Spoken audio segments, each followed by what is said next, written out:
Chez CPO, nous sommes 20 ingénieurs dépêchés sur les grands projets de la branche en appui aux directrices et aux directeurs de projet. On intervient sur des missions d'OPC, de coordination technique, de gestion des interfaces et plus globalement de management de projet, qualité, coût, risque et délai. On est un peu les couteaux suisses de la branche, on s'adapte aux contraintes de chaque projet et de chaque équipe. On va établir des plans d'action pour manager par les coûts, les risques, l'éco-conception, les délais en fonction des projets.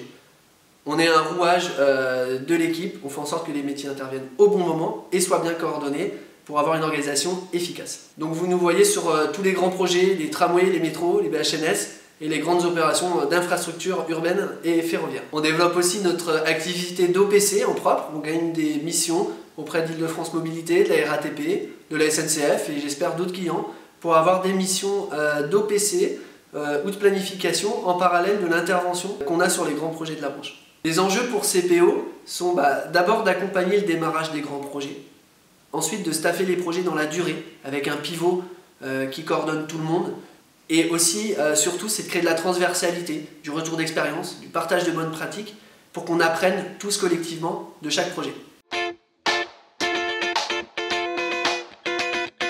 Bonjour, Olivier Colomba, je suis en charge des directrices, directeurs, chefs de projet qui interviennent sur nos missions de maîtrise d'œuvre, principalement sur des projets urbains, en France et à l'international. Rien de mieux que pour présenter leurs missions et leurs actions que de présenter deux exemples. Guillaume et Maxime qui interviennent sur une mission de maîtrise d'œuvre du projet de tram T9 à Lyon et Elsa, directrice de projet, qui intervient sur une opération de BHNS en Islande, un peu loin de nos bases mais toujours près de nous. Je remercie quand même l'ensemble des équipes qu'on ne verra peut-être pas ce soir en vidéo, mais qui font un énorme travail au quotidien, car au contact du client tous les jours, et on sait que c'est pas facile. Et donc je les en remercie vivement et je leur souhaite une excellente convention ce soir. Bonjour, Guillaume, je suis chef de projet sur le T9. On se retrouve ici parce que c'est un point emblématique du tracé de cette nouvelle ligne, avec le canal qu'on va devoir franchir et la création d'un ouvrage spécifique. Le T9, en quelques chiffres, c'est 9 km de ligne neuve qui relie Villeurbanne à Vaux-en-Velin, à peu près 210 millions d'euros de travaux et un projet qui est assez important, voire capital politiquement, sur l'agglomération. En termes d'organisation, on intervient équipe direction de projet et équipe CPO conjointement pour mener à bien ce projet, et Maxime va vous expliquer son rôle dans l'équipe. Bonjour et bienvenue sur le T9. Je suis Maxime et je travaille sur le projet en appui de la direction de projet donc de Guillaume et Johannes. Je suis ingénieur projet, coordinateur technique, donc je travaille sur beaucoup d'aspects différents qui ont lieu à tout ce qui est un peu transverse sur le projet, notamment ce qui va être interface technique, donc sur les interfaces internes mais aussi sur les interfaces externes avec des partenaires extérieurs.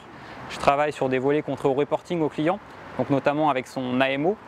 Je travaille sur les volets de coordination, donc notamment un gros volet de coordination interne avec une partie de pilotage des délais, pilotage des coûts, donc je fais remonter aux clients les coûts du projet.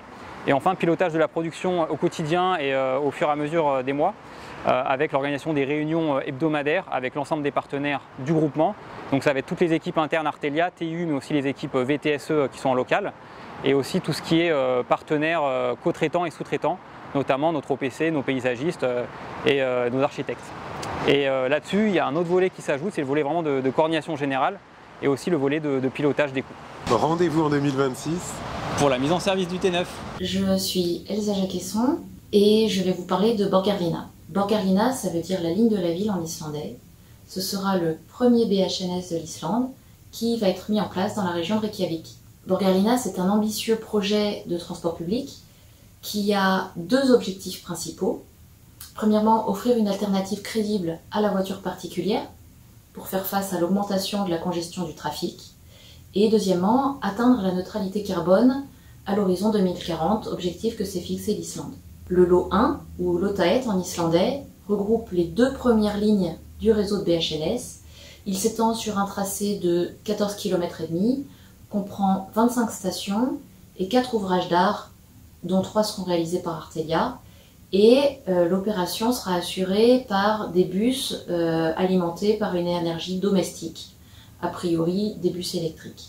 Alors Artelia a été attributaire en 2021 des études du lot 1 Donc Artelia est mandataire d'un groupement qui est également composé de Mo, la filiale danoise, de Gottlieb Paludan, un cabinet d'architectes danois, ainsi que NIT et IRKI, qui sont nos partenaires islandais pour ce projet. Notre mission est de réaliser l'ensemble des études depuis l'étude préliminaire jusqu'à la production des DCE. Et l'ensemble de ces études doit être réalisé en 3D BIM. Alors mon rôle en tant que directrice de projet est de coordonner les équipes et d'assurer la livraison des études conformément aux besoins du client, ce qui est assez classique. Ce qui n'est pas toujours facile, c'est qu'on travaille avec des personnes qui parlent islandais, danois, français, et que toute notre production doit être mise en anglais. Pour cette mission, je suis basée à Reykjavik depuis août 2021, ce qui me permet d'être en contact direct avec le client et l'AMO, ainsi qu'avec nos partenaires islandais, et je dois coordonner des gens qui sont basés également en France, au Danemark, mais on travaille aussi avec les équipes qui sont aux Philippines. Alors j'ai déménagé en famille avec mon conjoint et nos 3 enfants il y a un peu plus d'1 an. C'est une expérience très intéressante au niveau culturel, c'est un vrai dépaysement. L'Islande, c'est un tout petit pays avec une identité assez forte, et ce qui fait que le projet a une importance considérable dans le pays. Tout le monde a son avis sur Borgarlina, le projet fait régulièrement la une des journaux, c'est un contexte très stimulant.